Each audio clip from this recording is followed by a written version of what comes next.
Following UFC 287, Gilbert Burns accused Jorge Masvidal of using lotion before the fight, making him slippery and difficult to grapple. Today, Gilbert has sent an apology to Jorge. What's up, guys? Gilbert Burns right here, and I just would like to take that moment to apologize to Jorge Masvidal and his team AZT on the things that I said after the fight on the post conference in the UFC 287. I said that he passed lotion and this and that, and I said it too much, and I cannot prove that. And I would like to send my apologies to George and his team and take everything that I said. I hope he accepts my apologies, and I think what I did was wrong. I have no proof that he did that, and I want to take nothing away from him. The guy's a warrior, 52 pro fights. I hope he have a good retirement, and I hope you accept my apologies. Thank you, guys. Israel Adesanya is not looking to fight Alex Pereira for a fifth time just yet. Izzy wants Alex to go fight some of the other top contenders. I don't keep score. I settle them. But I'm gonna say it's settled. Look, I gave him a fast track to the belt. You know, I could have said, nah, who has he fought? Like, he fought one top five. Nah, but, you know, he did well, fought some all right guys, and beat Strickland. I was like, okay, fine, there's no one else. But also, I was looking for that challenge. The guy that beat me in kickboxing, I was looking for that challenge. That's why I took that fight. The rematch, I got the immediate rematch because of what I've done in this game. I won the belt against Kevin. I defended against Rob, Romero, Costa, Vittori, Rob again, Cannonier. That's 7. My other belt would have 7 gems on it, you know? So I did the hard yards, and I earned my rematch. You know, now he's got to do the hard yards if he wants to do that, but I don't think he's gonna, because he go cause problems at 205, and good luck to everybody else, because he's a motherfucker to deal with. I'll tell you that. Dricus Du Plessis responds to Israel Adesanya's call-out after UFC 287 this past weekend. I want to whoop that.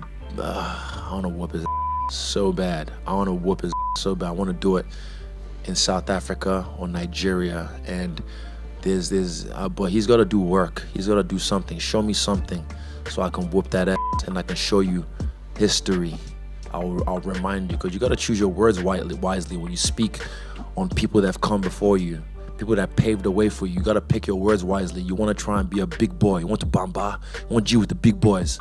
You got to choose your words wisely, but I don't want to give him no clout. But if he does work, and I pray to God he keeps winning, I will gladly drag his carcass across South Africa. Wallahi. Dricus tweeted this. He wrote, "So you won't say my name. That's smart, you better not. I don't need your airtime at all. I have my whole continent of Africa behind me. Go enjoy your very spectacular victory at home in New Zealand. We are Africa, we fear nothing." Khamzat Chimaev sent a message to Shavkat Rakhmonov on Instagram and aims to squash the beef between the two. Khamzat posted this. He wrote, "Peace upon you. Chechens and Kazakhs have always been brothers. I wish you all health, happiness, love, prosperity. May the Almighty this month of Ramadan bring you lots of barakat. In every nation there are people who are not far-minded. We wish them well too. May the Almighty guide them to the path where they will unite our peoples and not divide them. Inshallah, I will try to come to Kazakhstan soon and please my brothers." Sean O'Malley and Tim Welch on the Timbo Sugar Show react to Israel Adesanya's victory over Alex Pereira. They also discuss potential matchups for Pereira going forward. O'Malley thinks Pereira is done. He said he played possum. He kind of covered up, and he unloaded that right hand, cracked him. It was over from there. Pulled the bow, hit him 3 times for the 1 time. Dude, I bet you his team knew that too, and then when they rewatch, they watch a lot of tape, and they just watch him when he starts being offensive on people. His hands start coming back to his armpits, his head's in that one spot. That was one of the sickest things I've ever seen, dude. And that has to, for the pound for pound list, it's almost like, are you pound for pound like a Habib who just goes through, doesn't lose, or you get your up by this dude and then you come back and then you him up. Too sharp, too fast, too focused. The mother came with a level of focus that you have to compete at this level.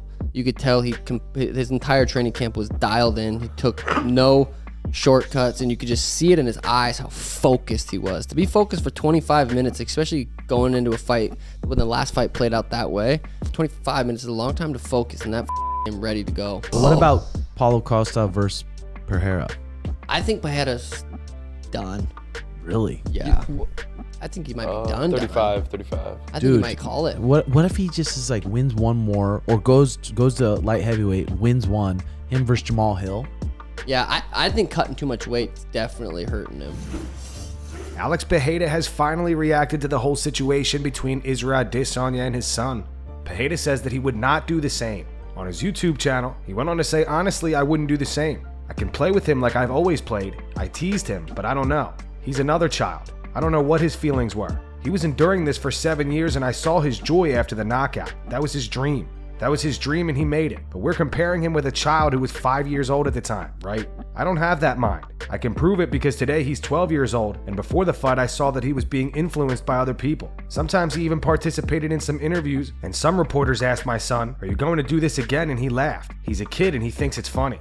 I knocked him out at UFC 281, I won the belt, and my kid wanted to do the same thing up there. I told him no, stop, don't do it, stay here, don't do anything. I'm a conscious guy about everything I'm saying here and I wouldn't do it. If he did it and felt better that way, okay, it's a relief he had. And if he thinks it's better for him, okay, that won't change anything for me. Pereira also discussed potentially training with Izzy in the future. He continued, if we'll train together or not, it's up to him. I'm always willing to be good with everyone. I'm sure those kicks are very good, they hurt. He knows that. I see a fight there in the 3rd round there. He would hardly make it to the end. Maybe it wouldn't go beyond the 3rd. I'm willing to do anything. I want to be good with everybody. I don't have a rivalry with anyone. I'm not a rival of Adesanya. He hadn't won any fights against me, and he had this feeling. Maybe today, after having one victory over me, maybe he will change his mind. If it changes, it will be cool. He knows how much I was hurting him, and that's what I did in training. I did in training everything I expected to do in the fight. It was working out really well. Him being cornered. To say that it was strategically, that he was waiting there and I fell into his traps, I don't believe that. I believe that he was better than me that night. He felt cornered and he was throwing punches and it landed and I was out. And that's going to wrap it up for the news. Thanks for watching. If you enjoyed the video, be sure to subscribe to Full Mount MMA and click the bell icon to be notified when we post future ones. Here are the 3 top comments from last video. The first one's from Ryan G99. It says, for a guy that loves Frozen, Izzy sure didn't let it go. The second one says, the community. Having John Jones and Colby on the same stage in July would be great for the trash talk. Dana, no, we don't do that here. And the final one says, not really an Izzy fan, but I feel how he rubbed it in Alex's son.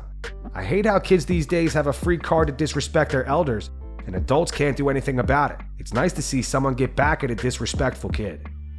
Those were the 3 top comments from last video. If you want to be featured on the next one, all you have to do is comment down below. If you missed yesterday's news, click the video on screen to get caught up. And make sure to go subscribe to our second channel where we post our exclusive MMA interviews.